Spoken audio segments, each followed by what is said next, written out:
안녕하세요 여러분. 고대 유령 이야기 채널에 오신 것을 환영합니다. 제 채널에서는 여러분이 침대에서 편히 쉬시거나 일하실 때 즐기실 수 있는 흥미진진한 동화들을 공유합니다. 재미있거나 신비로운 이야기가 있으시면 댓글로 남겨주세요. 어떤 이야기든 환영합니다. 더 많은 신비로운 이야기를 들려드릴 수 있도록 제 채널의 좋아요와 구독 부탁드립니다. 오늘은 죽은 자가 다시 살아나는 미스터리에 얽힌 이야기를 들려드리겠습니다. 해가 가장 짧아지고 해가 지면 곧바로 어둠이 마을을 덮어버리는 해였다. 사람들은 그 해를 입에 올리기를 꺼렸다. 굳이 이름을 붙이자면 상중의 해라 불렀다. 전염병처럼 죽음이 번졌던 것은 아니었으나 마을의 기둥 같은 이들이 하나둘씩 쓰러졌고 장례 북소리가 계절처럼 반복되었다. 특히 음력 9월, 개가 가장 깊은 울음을 낸다는 시각, 시신을 눕혀두면 숨이 돌아온다는 흉흉한 소문이 퍼지기 시작한 것도 바로 그때였다. 윤설이는 그해 29이었다. 양반의 피가 반쯤 섞였으나 족보에서는 지워진 이름, 어머니 쪽 혈통이 문제였다. 외조부는 무당의 아들이었고 그 사실 하나만으로도 설이는 관아의 문지방을 넘을 수 없는 신분이 되었다. 살아있는 동안 그는 늘 빚진 사람처럼 고개를 숙이고 살았다. 죽은 자에게가 아니라 아직 드러나지 않은 어떤 것에게.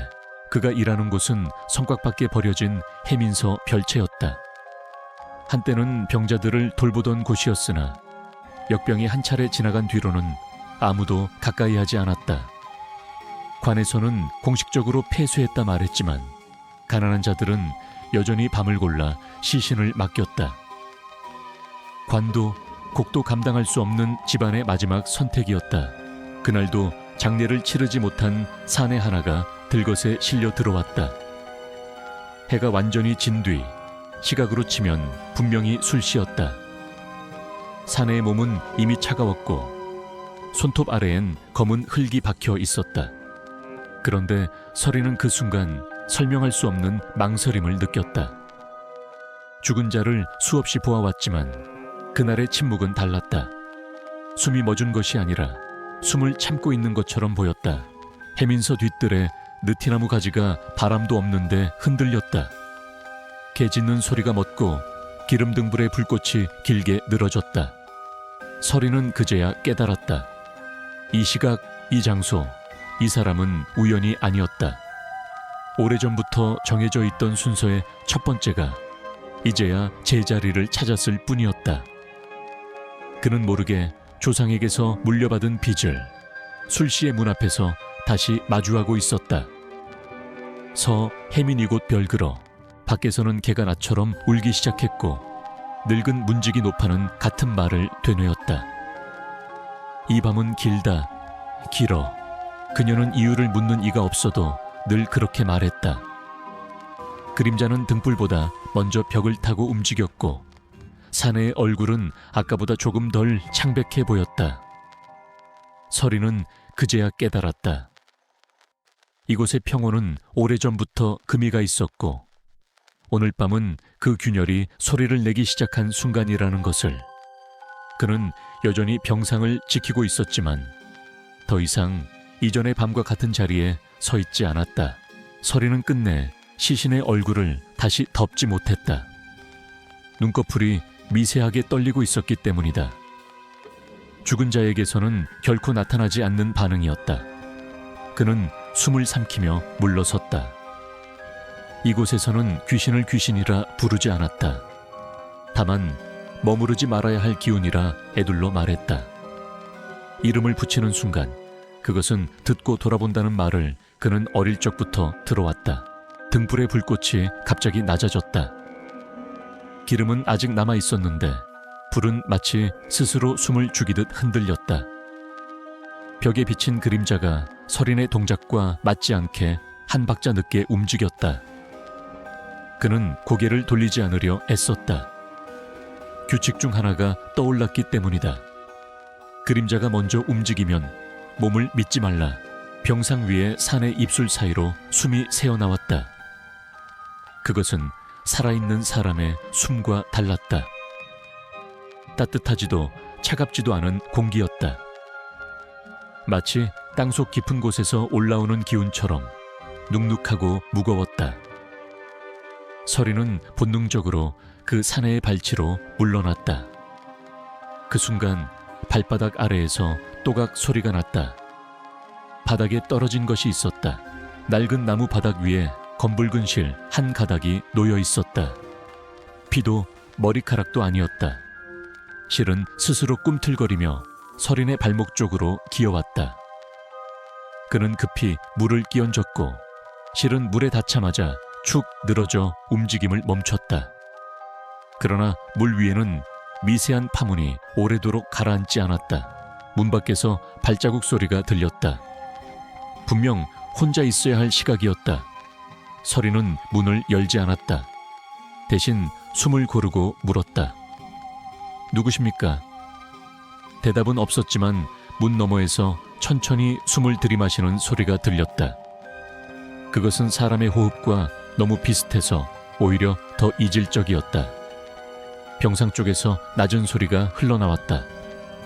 말은 아니었으나 분명한 의지가 담긴 소리였다. 오래전 제사를 지낼 때 들었던 무당의 주문과 비슷한 억양이었다. 서린의 머릿속에 잊고 지냈던 기억이 스쳤다. 외조부의 제단, 붉은 천, 그리고 술시가 되면 닫히던 문, 그 사내의 눈이 천천히 떠졌다. 흰자위가 보이지 않았다. 눈동자는 깊은 흑색이었고 그 안에서 무엇인가 가라앉아 있었다. 그것은 서린을 바라보지 않았다. 마치 그 뒤에 있는 보이지 않는 누군가를 향하고 있는 것처럼 보였다. 돌려놓아라. 분명 그렇게 들렸다. 입술은 거의 움직이지 않았지만 소리는 방 안가득 울렸다. 서린의 가슴이 조여왔다. 무엇을, 어디로, 왜 돌려놓아야 하는지 그는 알 것 같으면서도 알 수 없었다. 다만 확실한 것은 이 존재가 새로 나타난 것이 아니라는 점이었다. 오래전부터 이곳에 있었고 이제야 몸을 빌려 말하고 있을 뿐이었다. 그 순간 서린은 깨달았다. 이것은 사람을 해치기 위해 나온 것이 아니었다. 잊힌 순서를 바로잡기 위해, 가려진 것을 드러내기 위해 돌아온 것이었다.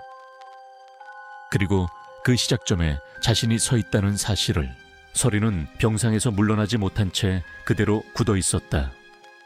돌려놓아라 라는 말이 귀가 아니라 뼛속에 남아 맴돌았다. 그는 그 말이 단순한 요구가 아니라 오래전에 어겨진 약속의 회수라는 것을 직감했다. 이 별채가 폐쇄된 날, 관에서 급히 봉인했던 기록과 함께 묻힌 무언가가 있었음을 그는 어렴풋이 떠올렸다. 사내의 몸은 여전히 누워 있었으나 병상 주위의 공기가 점점 낮아졌다. 숨을 들이쉴 때마다 가슴이 눌렸고 발밑의 나무 바닥이 서서히 축축해졌다. 물을 뿌린 적도 없는데 마치 땅속에서 습기가 올라오는 것처럼 냄새가 짙어졌다. 썩은 약재와 젖은 흙이 섞인 냄새였다. 서리는 벽장 쪽으로 시선을 옮겼다. 그 안에는 오래된 의서와 함께 공식 기록에서 지워진 문서들이 묶여 있었다. 선대 의관들이 남긴 것이지만 관에 제출되지 않은 종이들. 그는 그것들이 왜 남아있는지, 왜 지금까지 불태워지지 않았는지 알지 못했었다. 그러나 지금은 달랐다. 병상 위의 존재가 그곳을 보고 있다는 느낌이 분명했다. 문 밖의 숨소리는 어느새 사라지고 없었다. 대신 지붕 위에서 무엇인가 긁는 소리가 들렸다. 쥐도, 새도 아닌 소리였다. 일정한 강역으로 마치 손톱으로 기와를 긁는 듯한 소리였다. 서리는 그 소리가 자신을 재촉하고 있다는 생각이 들었다. 선택하지 않으면 더 많은 것이 어그러질 것이라는 무언의 압박이었다. 그는 천천히 벽장 문을 열었다.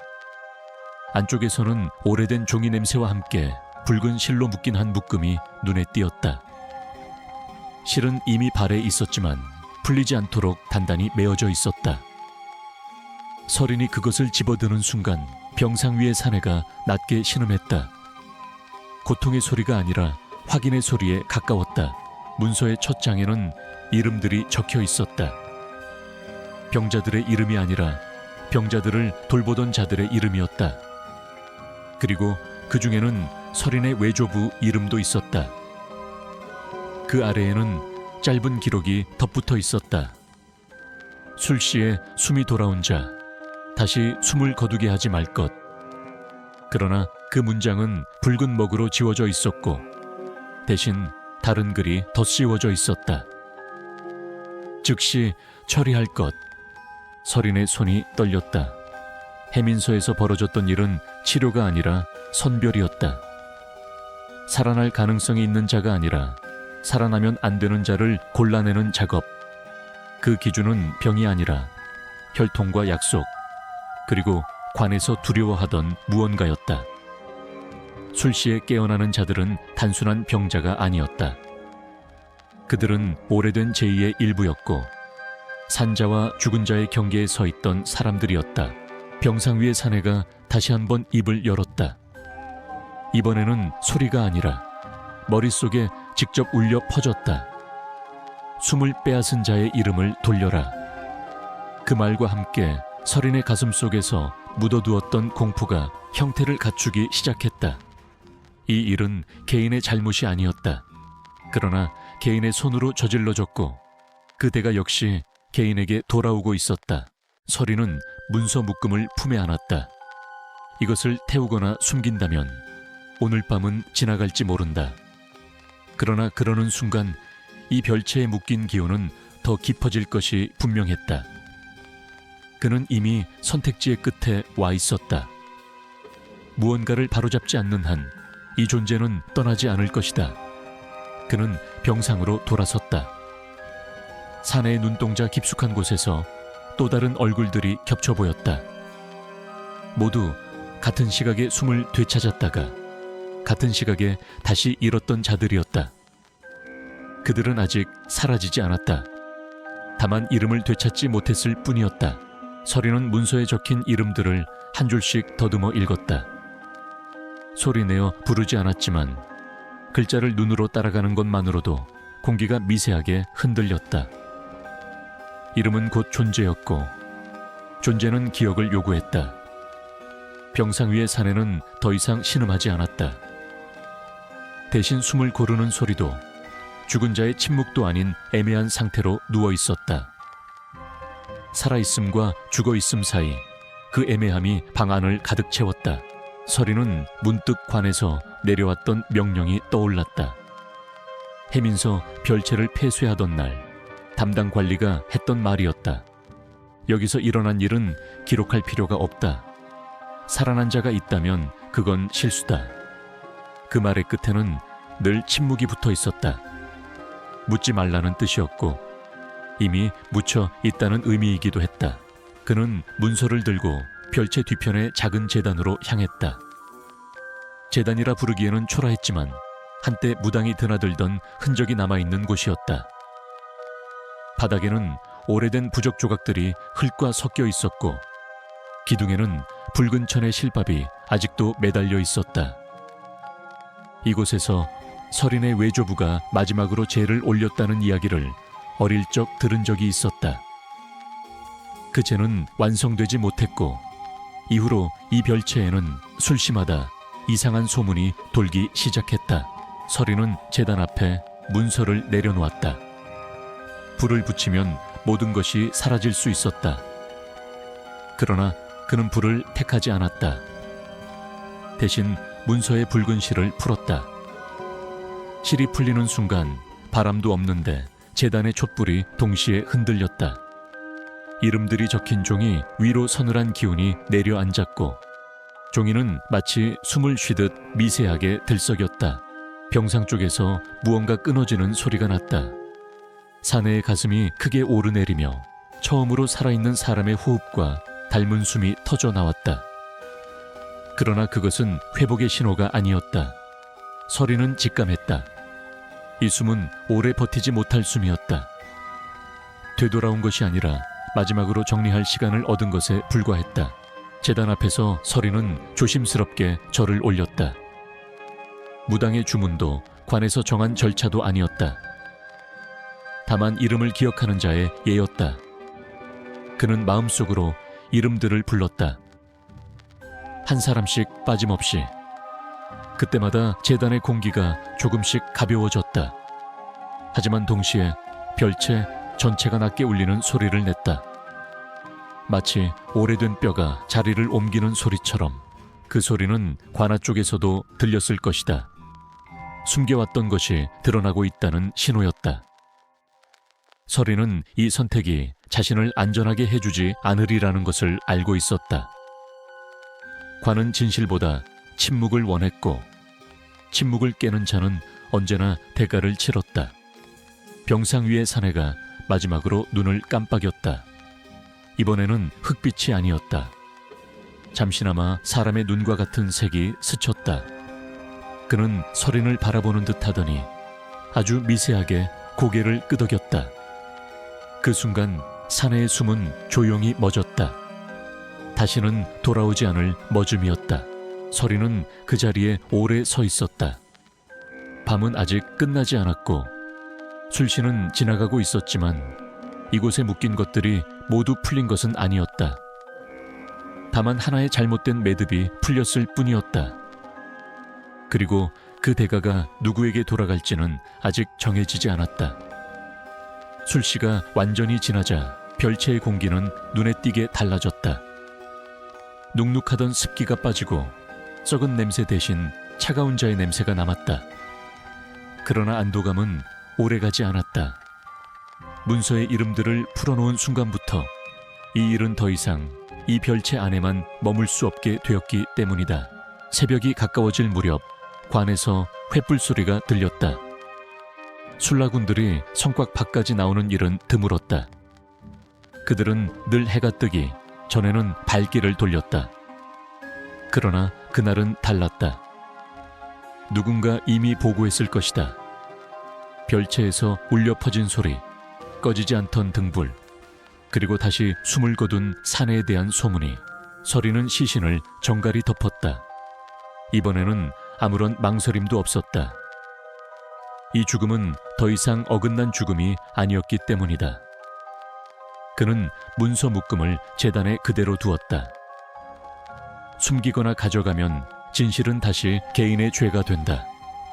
드러내야 할 것은 드러난 자리에서 버텨야 했다. 관아 관리들은 별채에 들어서자마자 얼굴을 찌푸렸다. 이곳에서 무슨 짓을 했느냐는 질문은 형식에 불과했다. 그들의 시선은 이미 제단과 문서에 가 있었다. 서리는 고개를 숙이지 않았다. 대신 담담하게 말했다. 숨을 되찾았다가 빼앗긴 자들의 기록입니다. 태워지지 않은 이유는 아직 끝나지 않았기 때문입니다. 그 말은 곧 불경이자 도전이었다. 관리 하나가 서린의 뺨을 쳤다. 그러나 손끝에 힘이 실리지 않았다. 그는 이미 알고 있었을 것이다. 이 문서가 사라지지 않았다는 사실 자체가 누군가 일부러 남겨두었다는 증거라는 것을. 선대에서 덮어온 일이 이제 와서 들춰진 이유를. 며칠 뒤 해민서 별채는 공식적으로 봉인되었다. 이번에는 폐쇄가 아니라 금욕으로 기록되었다. 아무도 출입하지 말 것, 술시에는 특히 가까이 가지 말 것이라는 새 규칙이 세워졌다. 그러나 봉인은 해결이 아니었다. 다만 책임을 미루는 또 하나의 매듭일 뿐이었다. 서린에게 내려진 처분은 추방에 가까웠다. 관아의 기록에서 그의 이름은 사라졌고 그는 더 이상 의관도 관리도 아닌 존재가 되었다. 그러나 처벌은 거기서 끝나지 않았다. 마을 사람들은 그를 피해 다녔고 아이들은 그의 그림자를 밟지 않으려 했다. 살아있으되 이름이 반쯤 지워진 상태였다. 그가 마을을 떠나던 날 해민서 뒷뜰에 느티나무 아래에 작은 돌무더기가 쌓여 있는 것을 보았다. 누가 시작했는지는 알 수 없었으나 사람들은 그곳에 지나가며 돌을 하나씩 올려두고 있었다. 제단도 제사도 아닌 다만 기억의 표시였다. 술시에 숨이 돌아왔던 이들을 위한 자리. 서리는 뒤돌아보지 않았다. 뒤를 보는 순간 다시 부름을 받을 것 같았기 때문이다. 그러나 그는 알고 있었다. 이 이야기는 여기서 끝나지 않는다는 것을. 언젠가 또 다른 해, 또 다른 술시에 누군가는 다시 그 별채를 떠올릴 것이다. 그때 사람들은 이렇게 말할 것이다. 죽은 자가 살아난 것이 아니라 살아있던 죄가 제자리를 찾으려 했을 뿐이라고. 그리고 그 말을 끝까지 들은 자는 다시는 그 시각에 병자의 숨을 함부로 확인하지 않게 되었다고. 그 후로 해민서 별채에 대한 이야기는 공식 기록에서는 완전히 사라졌다. 대신 장터와 주막, 아이들을 재우는 밤의 속삭임 속에서 다른 형태로 남았다. 술시에 숨이 멎은 자의 가슴을 3번 확인하지 말 것, 등불을 끄기 전에는 이름을 부르지 말 것, 그리고 그 별채 근처에서 검붉은 실을 보거든 발로 밟지 말 것. 사람들은 이유를 묻지 않았고 이유를 묻는 자는 오래 살지 못했다는 말만 덧붙였다. 세월이 흘러도 느티나무 아래에 돌무더기는 줄지 않았다. 비가 오면 씻겨 내려간 듯 하다가도 어느새 다시 쌓여 있었다. 누가 올려두는지 아무도 보지 못했지만 술시가 가까워질수록 돌의 수는 늘었다. 사람들은 그 돌을 돌려놓은 이름이라 불렀다. 그리고 아주 가끔 바람 없는 밤에 별채 쪽에서 숨을 고르는 소리가 들리면 그것을 병자의 소리라 하지 않았다. 약속이 한 번 더 확인되었다는 신호일 뿐이라 여겼다. 이 이야기는 그렇게 남았다. 귀신을 보았다는 증언도 살아난 시체의 기록도 아닌 한 시각을 건너뛰지 말라는 금기처럼. 죽은 것은 돌아오지 않지만 빼앗긴 숨은 반드시 셈을 맞춘다는 말과 함께